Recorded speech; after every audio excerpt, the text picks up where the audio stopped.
L'attività dell'azienda è stata un incremento generale e quindi tutti vanno lodati e premiati, i nostri collaboratori in primis, perché hanno saputo far coesistere questo grande risultato di crescita con la gestione del Covid che comunque abbiamo e naturalmente le misure necessarie per contenere questa malattia, questa pandemia.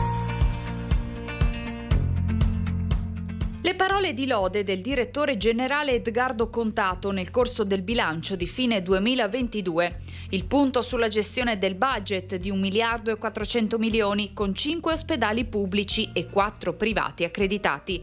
Un bacino di utenza di oltre 600.000 residenti con 4 distretti, 195 farmacie e 31 strutture per anziani. E un incremento dell'assistenza domiciliare, solo per citare la grande mole di lavoro che sta dietro la struttura ospedaliera.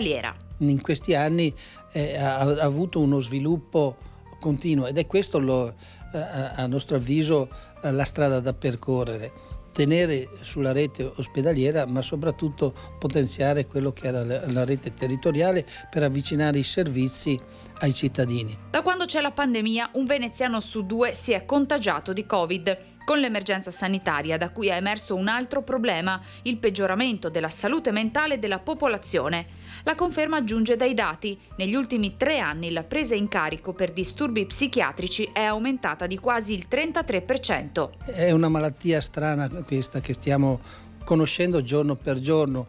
Abbiamo visto in questi ultimi 2 anni una evoluzione particolare.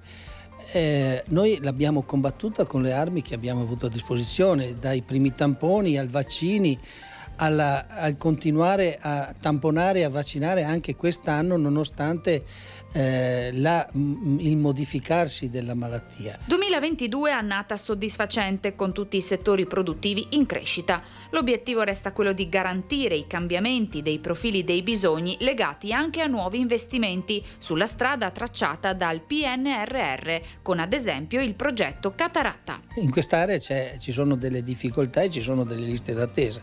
Appunto, per approcciare le liste d'attesa abbiamo concentrato in un unico punto un'attività dove tutti i professionisti dell'azienda si possono convergere per fare quelle che sono delle attività aggiuntive.